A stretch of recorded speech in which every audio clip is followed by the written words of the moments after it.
Hello, সবাই কেমন আছেন? আশা করি খুব ভালো আছেন। আমিও খুব ভালো আছি।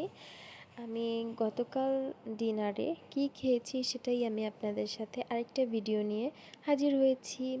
আমি আজকে সব কিছুই শেয়ার করব যে আমি ডিনারে কি খেয়েছি।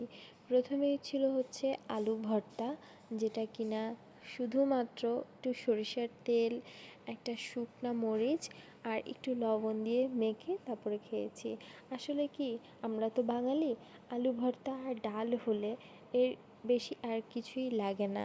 আমার আলু ভর্তা আর ডাল অনেক পছন্দের, সেই হোস্টেল লাইফ থেকে।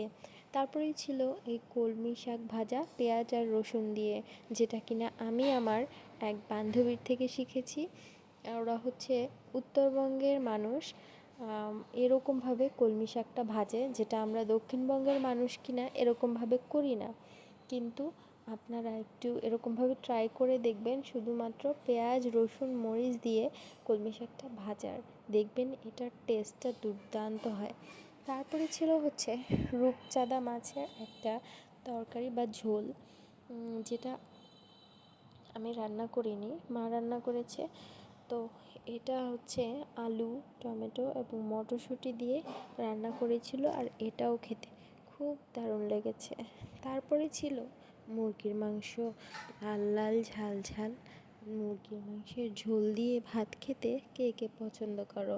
আমার কাছে ওই ভুনার থেকে এরকম হচ্ছে ঝোল টাইপ একটু বেশি পছন্দ। যে কোনো তরকারি মাছ বা মাংস হোক না কেন, আমার হচ্ছে ঝোল একটু লাগেই।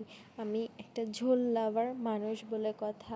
আর আমরা ছোটোবেলায় যেখানে বড় হয়েছি সেখানকার মানুষরা ঝোলটাই বেশি খায়, কিন্তু আমাদের এই দক্ষিণবঙ্গের মানুষ আবার ভাজাটা বেশি খায়। তো কে ঝোল পছন্দ করো কে ভাজা পছন্দ করে, কমেন্ট করে জানাও।